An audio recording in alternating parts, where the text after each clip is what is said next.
bringing communities together around the world.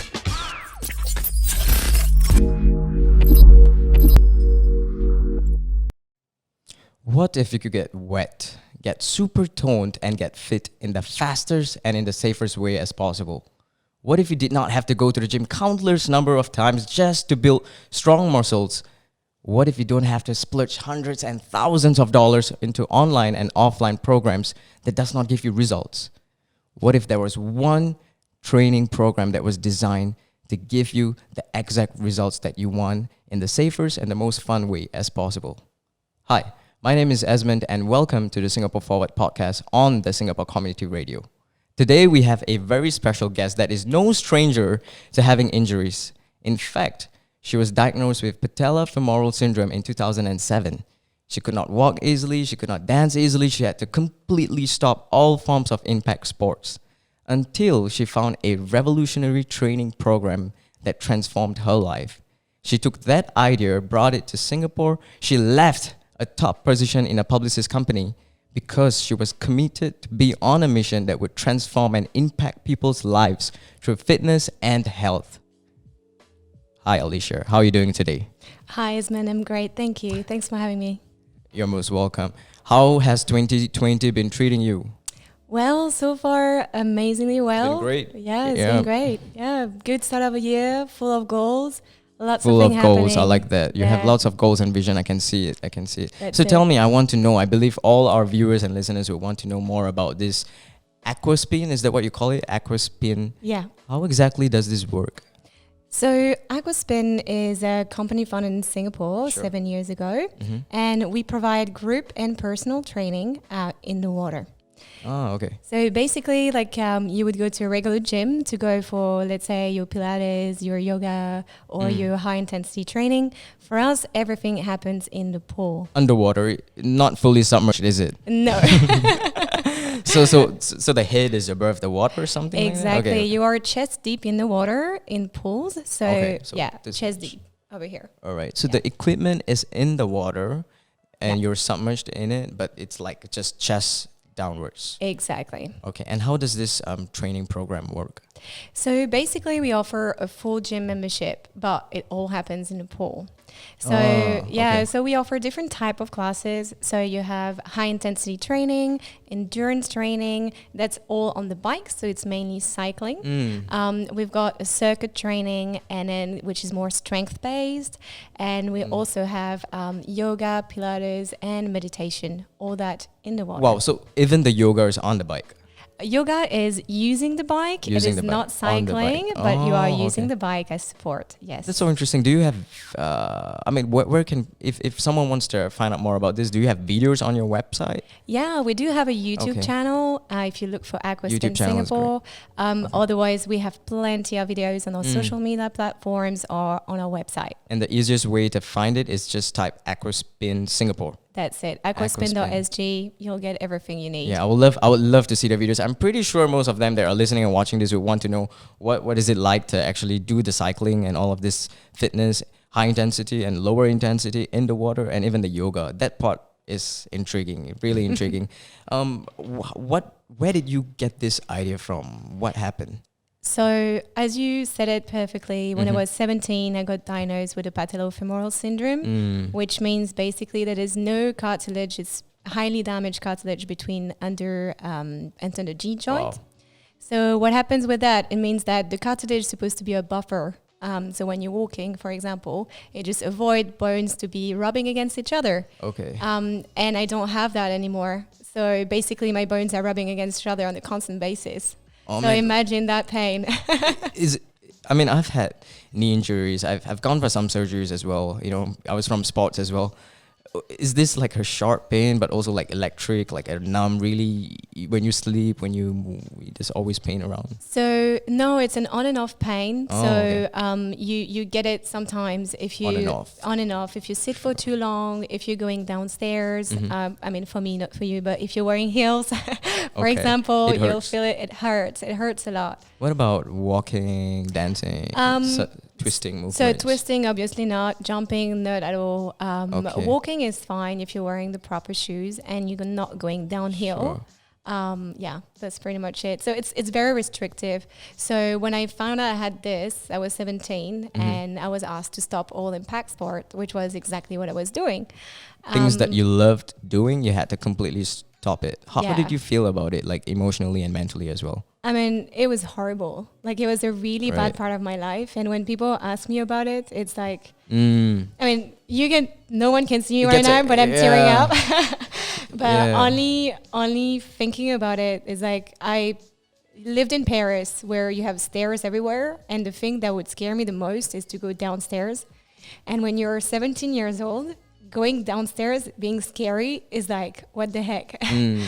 You know, so for me, I lived on the second floor and my room was on the second floor. And when my mom will call me to go for food, I'll be like, yeah, I don't want to go through the pain. I'm not hungry, mom. It's okay. I'll just stay inside. So this was just terrible for me. Like it was a really, really dark time, let's Yeah, say. because I can imagine it's not only a physical pain, but it's an excruciating pain that you experience mentally and emotionally. Because being so young, you're still a teenager, and at a time where you are full of potential and you can do so much of things physically, you are going through this phase, and it's painful.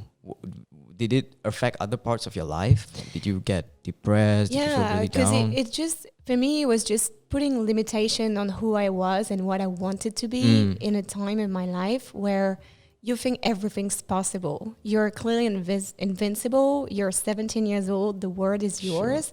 And someone who's like, 40 years older than you, who's like, They can walk better, they can move that's better. it. Yeah. And they're like telling you, oh, sorry, you're just going to stop doing that forever. And you're kind of like, wow, and no one gets it because all your friends are in full health, and it feels really unfair. It felt really unfair, and I had no control about my own body. And I felt like for once, like my mind and my body were not in sync. So it was really tough. So I was trying to get out from it. And the only thing that was proposed to me at the time was aquarobics, which is a well-known low-impact sport. Sure. Problem is, and especially at that time, for me, I regarded aquarobics as like being your grandma's workout. It wasn't fun. I was like, I'm going to be the youngest there. It's not going to be nice, right now, if you type aquarobics on Google, what do you get? Like some auntie with like dumbbells and stuff. And I didn't want to do that. So I just refused to do anything for a little while. So it lasted for almost a year until my mom finally found out about aqua biking. So they had lessons at the pool next to my house. And for her, desperate to get me out of my room, she figured, hey, why don't you try that? It looks like there's young people trying it. You should give it a go. So she pushed me there, and I remember myself like on the cold, like it was a Wednesday night. I still remember it, wearing my swimming cap, looking my best, obviously, like getting into the pool and thinking like, one more thing, I'm gonna pay for it later, and I'm gonna be in pain again. I was already like very negative about it, and I jumped in the pool and I literally dived into the workout. Absolutely loved it, smashed it. I could feel like I can push myself the hardest, really be out of breath. I can tell like my body is burning, the muscles are working, and I'm not feeling any kind of pain. And I was waiting. It's so weird. Like after the class, like 2 hours later, I was like, I'm gonna feel pain soon, don't worry. And when I woke up the next day, I was like, I'm going to feel pain. It's going to happen. I'm going to have to pay for it. That was my mentality. It will come back, then. right? Like you feel like it's gone now, but it's going to come back after a while. That's exactly how I used to live. It was just like, if I'm well, I know that something's going to happen. Yeah. So, but then I didn't. So I was like, well, guess what? I'm going to push it to a second class and third class and so on. I became, soon enough, I became really hooked. I absolutely loved it. And I was the most, well-behaved student who was always there on time. And like, I would not miss it for the world. I can totally imagine that. Because finally you found something that was really working well. And did it also help yourself? Because when as in your self-image, because when you try all sorts of things and it's not working, you start to lose hope. And when you are in a situation where you're in pain and you're lost, you're jaded, and you find something that is working, you have this thought, you're anticipating something bad to happen, and it does not happen. Yeah. And then you want to move forward. Did that change? Did it make you feel more positive? Like your Yeah, mindset? of course. Okay. I mean, I was really negative. I was really like skeptical about it. And that's why I was kind of tried it just to please my mom, to be honest. And then literally when I saw that it was working, I was like, man, there's a light at the end of the tunnel. You know, these doctors are all wrong. Like they just told me it was over. Like I'm going to fight for this. Like my own self like came out again and be like, hey, you know, don't take no for an answer. There might be a reason. There might be something out there for you. You brought up something really interesting. So you mentioned about doctors, because being in sports and in national sports as well, when I was younger, you know, the first resort is always doctor or the ice treatment, elevation treatment, right? But when you go to the doctor, it's always injections or some form of, you know, therapy that they give you, what they call it, like MTSD, some electromagnetic. Yeah. What I realize is it helps you for a short period of time. The pain comes back within a few days or weeks. It's not there to actually really build your muscles and regulate the movements of the joints, right? Yeah. Was that what you experienced as well? So most of the treatments I went through were injections and pills. And it was very weird because you see a 17-year-old going to the pharmacy asking for pills, and literally the pharmacist will be looking at me like, oh, are these for your mom? And I'm like, no, that's for me. Yeah. I've got no cartilage left, you know, so I need to work on that. Problem is, the medication and the treatments we have currently are here to alleviate pain. So they are here to, they're not treating the root cause of the problem. They are treating the pain that is a consequence of the problem. Oh, makes sense. So right now, you know, taking anti-inflammatory or anything like that, that was my daily thing. I'll just take my anti-inflammatory every day just to make sure I could manage, you know, going about and be a normal teenager. That's not okay. That's not normal. And no one ever told me like, hey, there's another way. You can get stronger, get filter, build those strong muscles. And after that, you would never have to worry about anti-inflammatory ever. And I didn't know there was this alternative. Sure. So what happened after that? So you went for a few more classes and it started to be the same. There's no negative outcome that came from it. You started to feel much better. It helped you have a better self-image of yourself. It put you on the right track, made you feel more positive. You start to feel excited, right? Because it's something that is working and you want to do it more and more. That's correct, yeah. And I'm sure you felt excited to share it with others, like your classmates, your friends, your family. And were you still continuing that throughout teenage and adulthood? Yeah, Okay. I never ever stopped. Yeah, So never ever 17, stopped. 18, 19, 20. That's it. When you So- started working all the way. Yeah, all Oh, the way. I was always doing it because especially as I started working. So when I started working for publicists, I was sitting down most of the day. And the pain was, you know, I knew that it completely reframed my mind. So I went from I'm going to be in pain to I have the key of not being in pain. If I don't do it, I'm afraid I'll be in pain. So to me, that was my anti-inflammatory pill. You know, Sure. I had to go. It was my drug. Like even if my friend would be like, "Hey, this is like this amazing concert. Why don't you come by?" I'd be like, "No, I have to go for my aqua biking session. Sorry guys, can't make it." So And you dance there. You dance there and party there instead of that's it. instead in the club. Yeah, you know, don't drop after your drinks. That's it. So yeah, for me it was like that was my new drug. I was like holding on to it like real hard. And that's when I moved to Singapore and I found out that it did not exist in Singapore. You were like, what? Yeah, I was like, there are so many pools here. Why don't you guys know about this, right? Okay. And it's And done. back then there wasn't even crew cycle, right? I believe No. like when you came maybe almost like 8, 9, 10 years ago, Yeah. probably I don't think there was even any form of cycling sports. Nope. There was no F45, whatever. No, there was very few boutique studios, as we call them. There is one cycling studio. Since then, it's gone. But that was Okay. it. We were the only two cycling based workouts in Singapore when we started.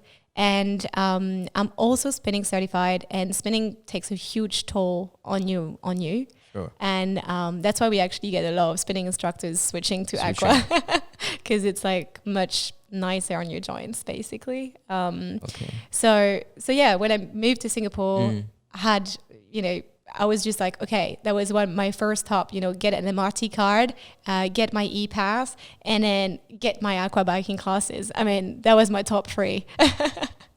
And when was it that you decided, you know what, I love my job, but this is what I really want to do because this has worked for me so well, and I want to help others to be free from pain or recover better and have a better fitness? And I mean, from what I know, and even myself from real experience, fitness does have it's interconnected with not just health, but even positivity, mindset, like the beliefs. Yeah. It's a lot, right? So fitness to me is the key. So you put the key in, and then you open the door, and then a whole wall just disappears. Wow, I like that. Okay, it's exactly it. And for me, and especially for personal training, most of the people who come for personal training, they come because they have an injury, and they come to me because they're frustrated at where they're at the moment and they don't see results. And I give them the tools to open that door, and then the door opens, and then you realize that, I also, I have problems at home, or, we have, my mom just died, or, that all these emotions like kind of like come out, and then you're like, okay, just spit it out, just go for it, push yourself the hardest, release all that tension. This hour is just for you. And we got a lot of moms that come over, and they're just like, like that's my own moment where I'm not thinking like, is there toilet paper? Did I forget about someone's lunch? It's my time.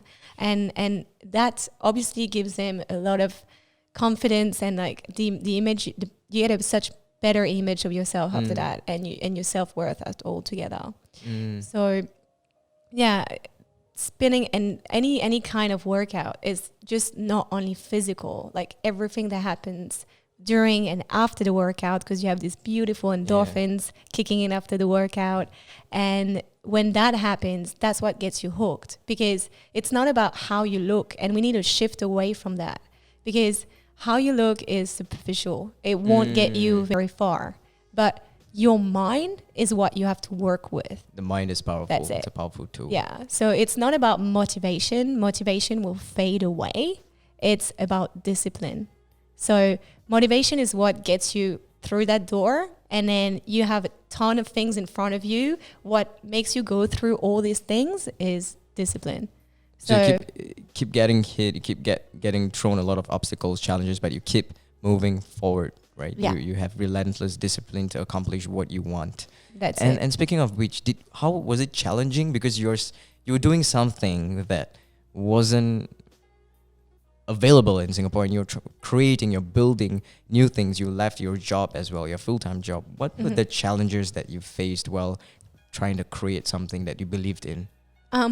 First, I mean, for me, like, I was very happy in my previous job, but I just knew that it's weird. Like, it's that little like seed in your mind, and then it grows bit by bit. And my husband at the time was like, I need to start a business. I want to start something. So he kept talking about it, but I had this idea in the back of my mind, but I didn't say anything and just kept quiet. And then it transformed, like, it's a calling. Like, it's just like, it's so hard to not see it that it becomes painful. Like, you got to do it, you know? And then all the risks are just like, you just waive them. And a lot of people were just like, why would you do this? You've got the perfect job, you've got a full career path in front of you. Stability and like all the remuneration, all the fulfillment. And then all of a sudden you're taking a huge risk, right? Yeah, so how it felt, internally was like, I always say it's like taking, you're jumping out of the plane with no parachute. So you're just like, you know what, I might fail, but there might be some, thing that happened and I would land okay. And for me, it was just like, okay, I'm going to go full in. I'm young, and that's why I push people to do this young, because I had a very good question during an interview the other day. They were asking me, if it was today, would you do it again? And I know that now in my 30s, not really. I would. I mean, looking back at it, I would try and do it, obviously, but it's like you have so much more to think about. I think I was a bit unaware of the risks that would come my way. But the good thing about it is I kept positive and I kept just, getting in one problem after the other. And the main issue I had with starting my own business was literally, okay, how do I put SOPs in place, things, to make it look professional. Yeah, because we were so young. My husband's from the finance industry. I was from design industry. We both got certified to become fitness instructor, but we were literally brand new. So for us, it was like, oh my God, people are going to think like we're not good enough or we're not professional enough. Yeah, because there's this perception that if you study something and you get certified in it, and if you're working in something that is in alignment with it, then, you're not good enough, or you don't have the skills or the experiences to go and do this, right? Yeah. Like this thing that you believe in. And also you have to figure out that almost 8 years ago, it wasn't that common for people to switch careers. Okay. So now you see a lot of like, I was in finance. Now I decided to start my own cafe or do my vegan granola or whatever. Great. Awesome. And you hear those stories constantly. So it makes it okay socially. But 8 years ago, it wasn't a norm. People were like, hey guys, you're just starting it out. Like, why do you want to throw all that away? So the hardest part was just to fight against these notions, both in my hands and socially, that we're going to go and start our own business and take a leap of faith and throw ourselves in 100% and see what comes out of it. So what was your daily routine like? Because when you work a job, I believe yours was probably like a 9 to 5, 9 to 6, or maybe till night. But when you were in entrepreneurship, what was entrepreneurship to you? Was it like working 16 hours for the first few years, first few months? You had a very specific organized schedule. What was it like? Well, it was just 24/7, to be honest. I still remember this exact instance when I had my brother at home in Singapore. So he lives in France. And I was like, he was like, I want to hang out with you. And I was like, okay, you're just going to come over. So when we first started, we had a 10-feet lorry truck and we had 12 bikes. And what we did is we would carry the bikes from one location to the other. And when the business grew, we had 2 sets of bikes, still 2 trainers, me and my husband, and we were moving around. So we'll start around 6 a.m. and my husband would drop me at one location. I'll set up all the bikes. So we had to go up and down the stairs with 20-kilo bikes, and we had 12 of those. So I was very fit, that's for sure.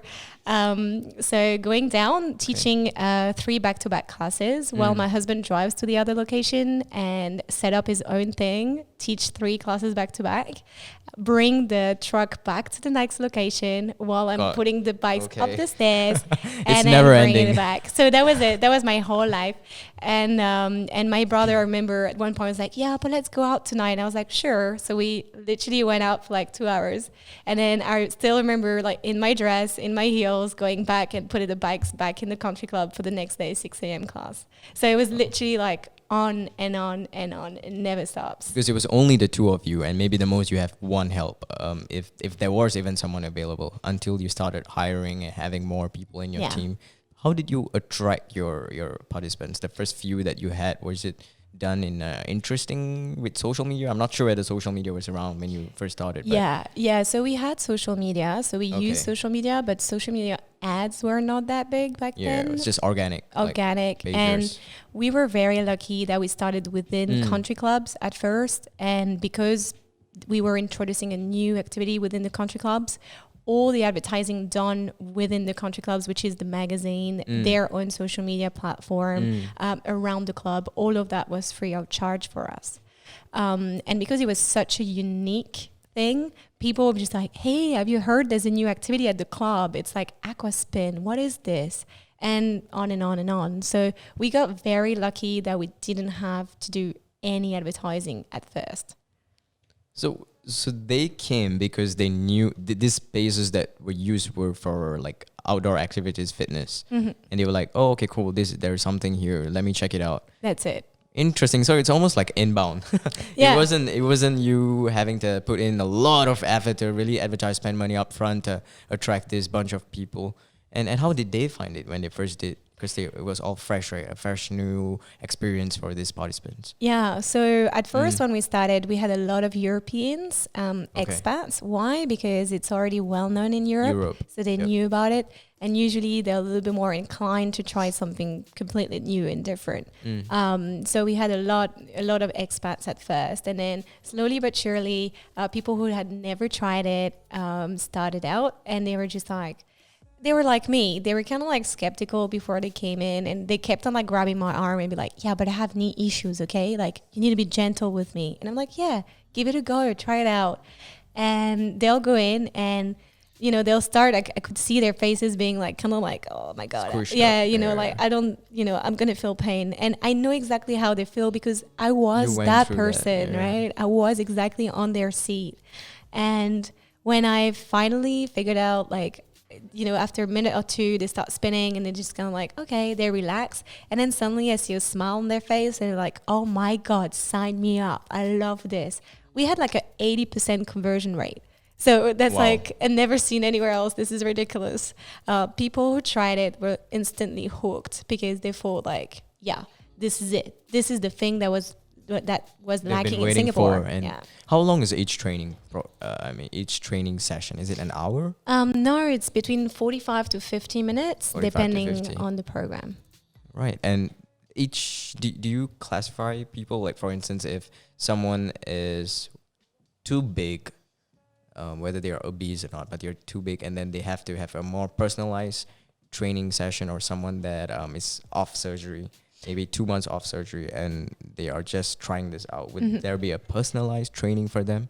Yeah, so basically as I said, we have group training and personal training. Sure. So usually if you're just off surgery, your doctor might tell you, okay, you're not ready to join group classes yet, which means that you'd rather go directly to personal training. One-on-one. Yeah, that's it. So I'm a rehab specialist. So I've been working in a rehab for 7 years now.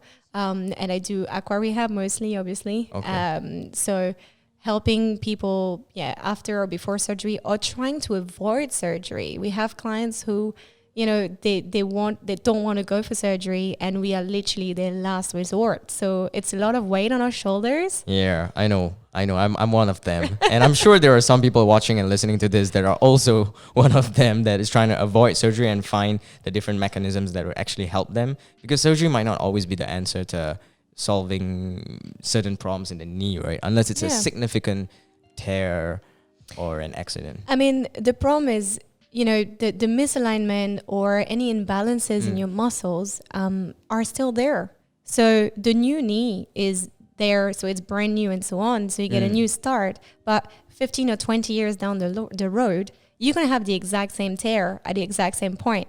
Because there's a reason why you got that problem in the first place. Yeah, interesting. Once again, you're treating the pain, not the cause. The cause that goes all the way back to the muscle imbalances or any bone misalignment. But usually bone misalignment will be created by muscle imbalances. So it's all about muscle mass and making sure that everything's well balanced. And if it's that way, you can correct a lot, not all, but almost everything, or get it better. What are your thoughts on bodybuilding? Because you know how in bodybuilding it's all about building bigger muscles that strengthen the body and support the joints. But on another side, it makes you stiff, a little bit rigid. Studies have shown that it might cause other problems in the joints as you age because you're lifting too heavy. I guess there's no right or wrong, but what are your perspectives on bodybuilding? I mean, I admire bodybuilders because they have an amazing discipline. Diet as well, nutrition. Yeah, it's something I would not be able to do. Sure. I love my food way too much. Sure.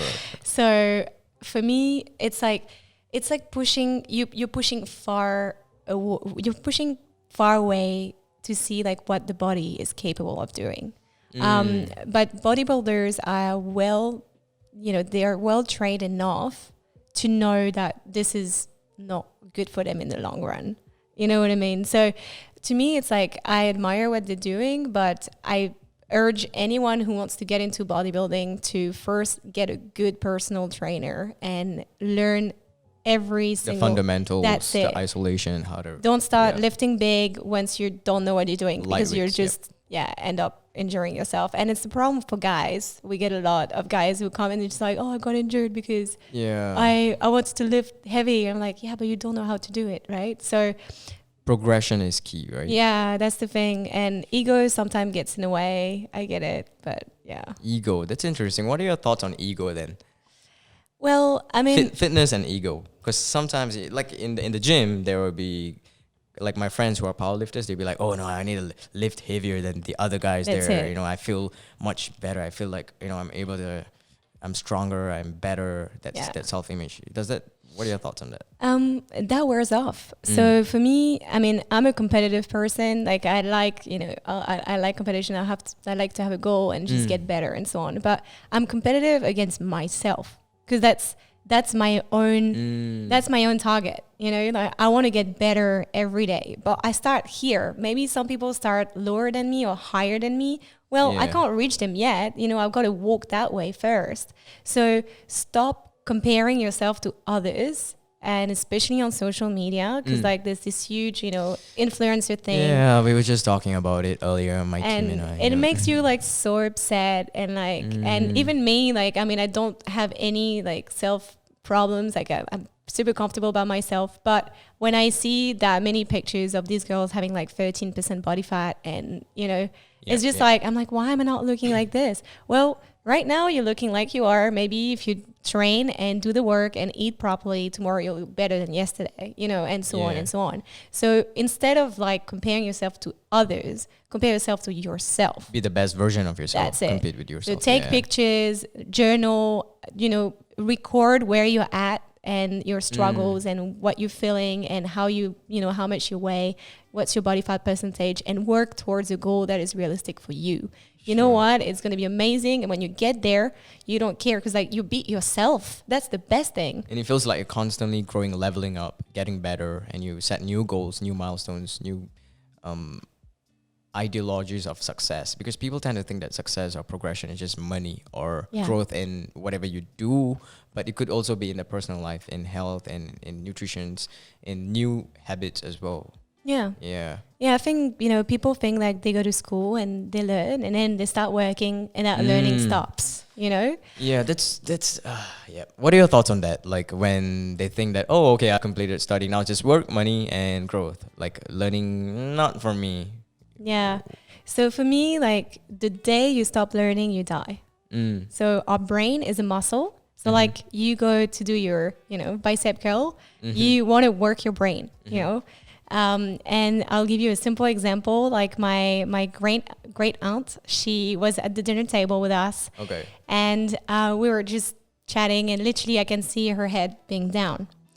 And I'm like, oh, she's asleep, like, oh my God. And she's like 86 now, okay? And she was literally like looking down. I'm like, oh. So I'm like, Auntie, are you okay? And she's like, oh, sorry, I was texting. I was WhatsApping my daughter in Canada. And I'm like, oh my God. She's like almost 90 and she's like WhatsApping under the table like a teenager because she doesn't want us to know. And I felt great about it. And she's still alive today, touching wood. She's all well. And because she keeps learning. She's like, yep, I want to learn this internet thing. I want to learn. I want to have Skype. I want to, you know, to keep learning. There's, if you want to learn, you're 58, you want to start learning a new language, well, go for it. Like, why not? Like, your brain cells die if you don't use them. So go for it, What are your thoughts on technology? Like, it's amazing that a 90-year-old would want to actually learn how to use WhatsApp or an interesting platform on the phone or off the phone. How do you feel like technology has evolved over the years and how it's going to continue to integrate with human beings' lives, our lives? Well, right now, I mean, it's gone so fast. Literally everything I had learned about digital marketing, I mean, it was not even called that way when I was at the CELSA, at school. So we didn't have Facebook or anything, right, when I graduated back then. So literally it's changed so fast. And I think for me, like, the sky is the limit, but there's going to be some point, and it's already happening, where people are going to be wanting to have off technology days, and I think that's going to be bigger in the next few years, like technology detox, or those kind of places where you go and you're not allowed to have a phone and there's no Wi-Fi. There might be someone that becomes a coach, right? Like a detox coach, where he puts you on a program and you stay off your phone, the internet, Netflix, any form of technology or device, and then he coaches you into rediscovering yourself and becoming a new form, a new being. And it might happen. And it's great because I mean, technology has come with amazing amazing stuff. Yes, it's just amazing. But it has everything. Pros and cons. And cons. And we are a little bit too attached to it at the moment. Yeah. And it's such an integral part of our life that, especially in terms of relationships. I totally agree with you. You're texting, or if you're quarreling on the phone. Yeah. You're sharing good news over the phone. You're sending emojis and bitmojis or memes, whatever, stickers, and it kind of loses that human touch, right? Yeah. That authentic soul connection. Yeah, exactly. And I think that's the main drawback. The relationships, people feel more lonely than ever, even though we can contact someone in France right now, by touching one button. But I think real connection is still important, and going into that race for more and more technology, we kind of dived into it, and then now we're realizing wait a second, I kind of liked calling someone and just meeting for coffee. And I think some people are just kind of hitting pause button and be like, wait a second, this is great, but I still want meaningful connections with people. Or it's sometimes you miss someone and you actually can make a trip down to visit this person, whether at work or at their house and whatnot. So all you have to do is call or just turn up. But what people do is drop a Facebook message and then wait. Oh, no reply. Okay, maybe it's DM that person on Instagram. Oh, it's still not seen. And then WhatsApp. So you keep waiting rather than to just do what you really want to do. And before you know it, it just causes, it starts to manifest in other areas of your life. Yeah. Yeah. So having balance is key. Yeah, definitely.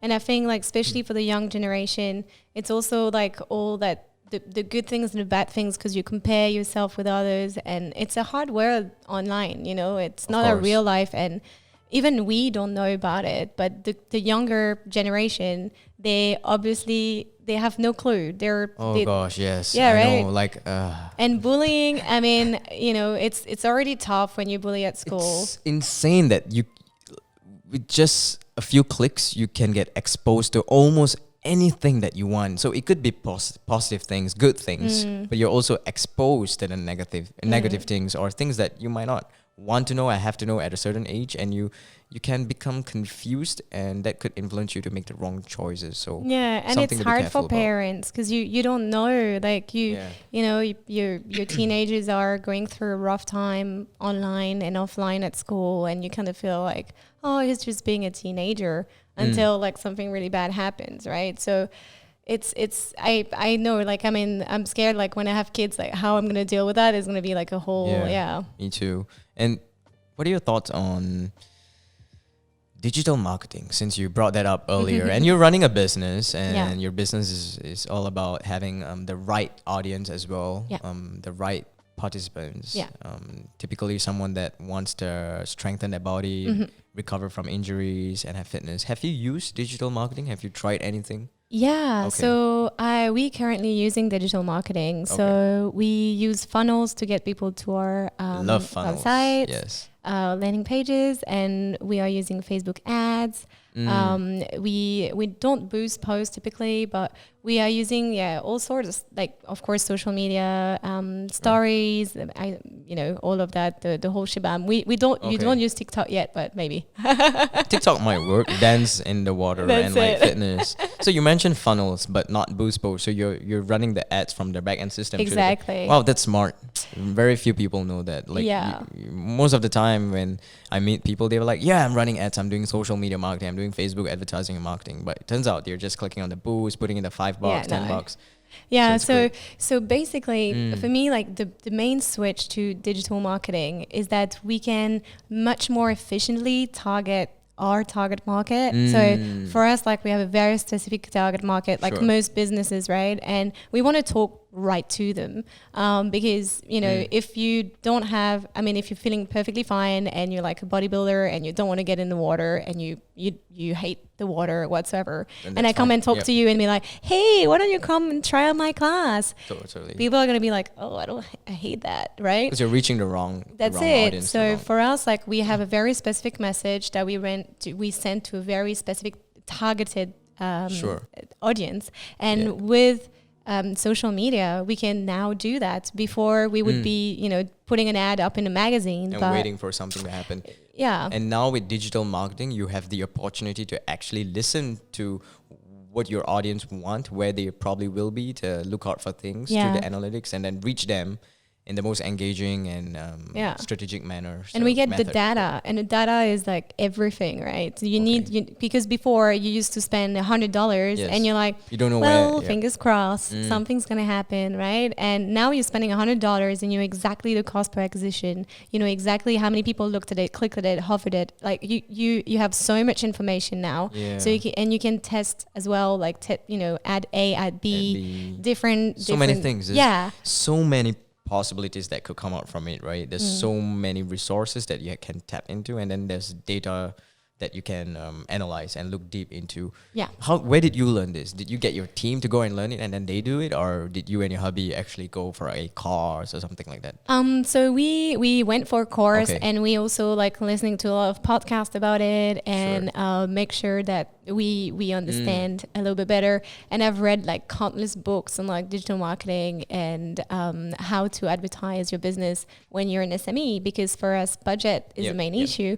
So we got to be very smart. We can't just spend and hope something happens. Because you don't want to leave too much of money on the table and not know where it's going, Exactly. right? You want to be able to spend money. It's fine to invest into the business to attract, because at the end of the day, your business is living its purpose, where you are reaching out to people and helping them. But you want to also maximize the outcomes from the amount of money that you're investing. Because the more you're able to produce an outcome, the more you're able to help people, get the right people. Exactly. For us, like, our purpose is really to enrich people's life for health and fitness, right? But if they don't know about us, how are we going to do that, right? So we need to reach out to the population and tell them, look, there is this great alternative. Why don't you give it a try? And then they make their own idea about it. But at least get people to know about this alternative. It's there, it's available for you in Singapore and abroad, actually. So you can, you know, come and try it out. So that's the hardest part for us, because we work from 4 and 5-star hotels in Singapore, and it is an enclosed space. So how do you know? Like, you never walk by the gym and you're like, oh, there's a fitness space there. Cool. That's on my way to work. You know, you never get that from us because we are indoors. So it's really, the social media has helped us cost efficiently to get out there, you know, outside of the walls of the hotel, basically, and reach out to the right people and tell them, hey, I think you and I will be a best fit. Why don't we try it out? Yeah, and you get to explore and see what works, and if they really enjoy it, and you're adding value into their lives. Yeah. What about branding? Since you're in aqua spin, and you know, every time I hear the word aqua or water, blue comes to my mind. It's always blue. Did you have a challenge when you were trying to brand yourself, like not just the identity, but the colors, the designs? Were you like, maybe I want to try something else, I want to be different, or let me go with blue but have variations? Was it a challenge? So for me, when we first started, so as I said, we were definitely brand new. So that's why we started with the name Aquaspin, just because it had to be distractive, because people had no clue what it was. So, and we used the blue, once again, indicator, very distractive. Because it was such a unique workout and it's so different from anything that people have tried in the past, that we really wanted to be, this is where you can find me. This is going to be the obvious choice. It's going to be blue. And we got the gray for, of course, our bikes. Our bikes are made of stainless steel. So cool, calm colors that reflect the expression, and it builds familiarity as well. So yeah, that's it. And we wanted like non-competitive, non-frightening places. You can come and try out something new with us, and we'll be here to help out. No competition. You're just going here against yourself. And it's full of positive outcomes. Yeah, exactly. For the body, for the mind, for the soul. So you are on your website, aquaspin.com. .sg. .sg. Okay, we gotta get it right. So aquaspin.sg and Yes. on Instagram as well. Yeah. And what is the Aquaspin. username? Aquaspin, Facebook, Aquaspin. and YouTube. Yeah, we have Aquaspin Singapore for YouTube as well. Most So- of the videos are on the YouTube, right? You were sharing Yeah, earlier. we got a lot of videos on YouTube. So yeah, you can get a really quick, view on what exactly this is about, and and if you really want to come and see it for yourself, you can always come and watch by the side of the pool if you really are a bit afraid of Sure. trying it out. Which are the hotels that you are usually at for these classes? So we have 6 locations in Singapore. Okay. So we are at the Conrad Centennial in Suntec City. Okay. We are at the Singapore Polo Club, which is Cordel Col MRT. We had Swiss Hotel Merchant Court, which Sure. is Clarke Quay. We are as well at Oakwood Oiwi downtown, so that's Tanjong Tanjong Pagar. Pagar, And what else? And we are at Park Hotel, which is right next to IKEA on IKEA. Alexandra Road. Okay. Yeah, so it's like it's a fair few branches. You get to come and try it out. And last Sure. one, sorry, forgot about it, is Hotel Jen, which is on Somerset. Somerset. Yep, Somerset at the top. MRT. Here, Somerset. Yeah. I'll probably check it out when I'm at Somerset. I'll just go in Yes, there, pop by, please. and see what's up. Maybe I'll just dive into the pool. Yeah, go for it. Well, we put it back for you, definitely. Okay, name it. Okay, you gotta put my initials there, so I know that that's mine. And I have personalized training That's waiting it. for me. Tell me more about because I understand that you are now global as well. You are moving into different countries as a Yeah, franchise exactly. with a brand. Yeah. If someone tries out your class or is passionate to also do what you want to do, how could they do this in the most efficient manner? Well, if they want to start their own Aquaspin studio, they just need to contact us, and we'll start chatting and see if they are a good Connecting and fit. see if they're a good fit. Yeah. So right now we've got contacts with a lot of hotel chains in Singapore and abroad, which means that sometimes, like for example, we had this lovely lady in Dubai who wanted to start it out, and she was a personal trainer and a group instructor, and she was like, "Oh, I love this! I really want to try it out in Dubai. I want to start my own studio." So we put her in touch with the Intercon Marina in Dubai. Oh, cool. And and so because of that, she decided that, oh, okay, well, I now, like, you gave me all the tools, like, of course, the training, the bikes, all the programs. The programs are done every 2 months with new playlists. So she's got all the tools in hand and the relationship with the Intercon Marina, which means that they got, everything was sorted that's for her. pretty cool. Yeah. So we help out because we've been through, as now we know, we've been through, the sweat and tears. And we don't want anyone else to have to go through that. So we're going to help you. We've done all the groundwork, and we've got a formula, a method that is like working. It's been working for the past 7 years. We had a lot of time to do our own trials and errors and get absolutely amazing at it. And why don't you tap on that, basically? Cool. And now with the coronavirus going on, how is that? Is that affecting your business as well? Or is that something that people are actually looking forward to? Oh, maybe I'll go in the pool and I'll be free from the virus because I'm working out and burning fats. I don't know. Yeah, so that's exactly it. Okay. We are one of the few businesses, us toilet papers and hand sanitizers. But I mean, obviously there has been some concern, and we are constantly meeting with the hotels to keep the all the checks, temperature checks, and the chlorine levels of the water safe. So we make sure that that's done on a daily basis. But we haven't been affected that much because, as you said, working out has been, an important factor. To boost your immune system. And on top of that, we are dipped in chlorine, which is a known antiseptic. So you are, I mean, if there's one place you're going to be safe is within the pool, because you're literally, swimming in some antiseptic kind of thing, right? Makes sense. Yep. And it's been proven by doctors. There have been articles about it, especially in Singapore, telling that swimming is actually the safest thing you can do at the moment with the coronavirus. So people are aware of that, and because of that, they might be switching from regular land spinning, for example, to an aqua spin, just to make sure they don't get those nasties. Sure, or even running, right? Running to like outdoors, because Yeah. you're near the roads, traffic, but swimming it's safe. That's it. It's really effective and it's great. It's fun as well. It's Yeah, and underwater. it's great because we get people that it wouldn't have been the first choice, let's say, and Yep. they kind of choosing it, thinking like, oh, okay, well, you know what? In the meanwhile, I'll give it a try, and then they just stick with us because they're like, well, this is awesome. Actually, I just absolutely love it. So I'm just gonna stick with you guys, virus or not. So it's good because it shows once again it's an alternative. Of course, You there- have something out Yes, there. there are always options there.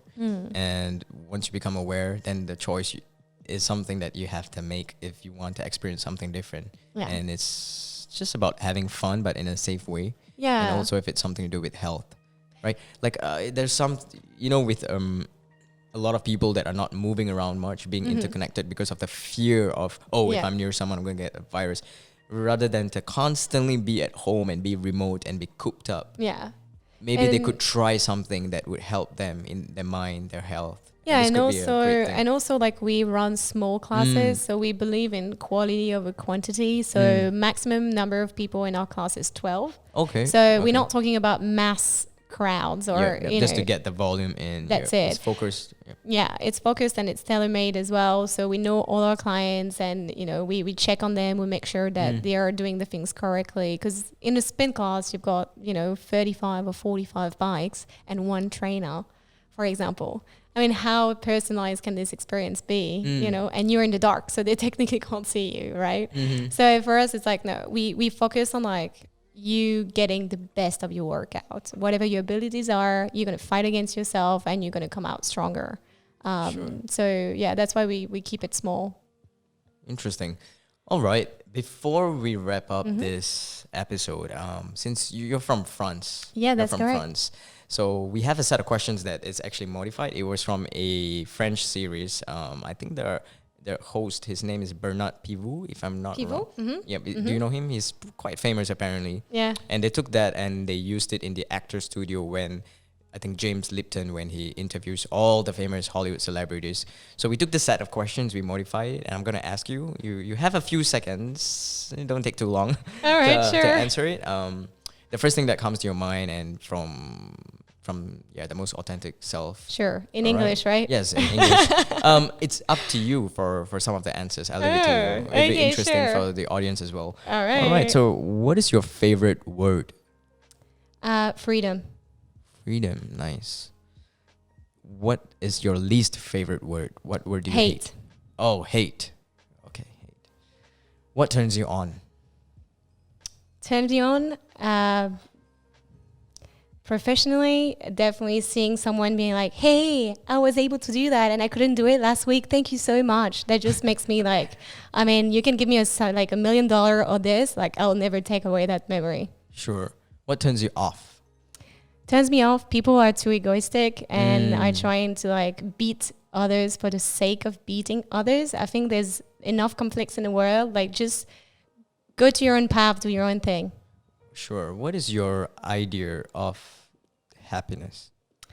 My idea of happiness is just, looking up and being like, I'm healthy. I have a roof over my head. I know I'm going to have food, throughout the day. I'm going to get out, do what I love, helping people that I have a deep connection with, get better. And I'm going to go home to my husband and my lovely cat and cuddle with them both. And that's happiness for me. Sure. True happiness. What is your idea of success? Success, so for me, not defining it with money, because I don't believe that's the answer. Success for me would be able to reach people through Aquaspin throughout the world. That would be definitely my end goal, making sure that everywhere in the world, if you are in pain and you are not finding the right solutions, we can help you out and you have a center near you that can help you out with that. I'm sure you'll achieve that. I'm pretty sure you're so committed. What profession other than the current one that you have would you like to explore if you were given a chance? I would love to be a physiotherapist. Okay. Fully, yeah. But I've already looked it up. It's 4 years. It's a lot of time. For the certification? It's the training. It's the training's 4 years. So because once again, same thing. You're trying to help people out, and I think the problem we have currently with a lot of physiotherapists. I mean, I do love them, but they're making it this very medical, and you need to explain exactly what people are and how they feel, and to tell them that it's normal, it's okay. There's a solution out there, and I feel like the physiotherapists that I had in the past were just putting you down, and that feels horrendous. Yeah. Okay. What profession would you never try? Dentist. Why? My God, you gotta look at people's teeth all day. Childhood trauma? Like everyone hates you. Like everyone, you're not even a doctor, but you went through it. It's literally like, oh my God. All the dentists watching this. Sorry guys, if you're a dentist, I mean, let's be honest. It's to me like that's the worst thing. Like when you were child, did you feel scared to see the dentist? Because it's pain, right? It's I don't know. I mean, one of my ex-boyfriend, his mother was a dentist. And I don't know, like to me, like she was very scary. But no, I don't know. To me, it's like, I'm so happy and thankful that people come to me in their happy time. They're actually happy to come with me and like work out with me. And we end up with a big smile, and they're happy to like have this conversation and transaction also, because obviously there's a transaction.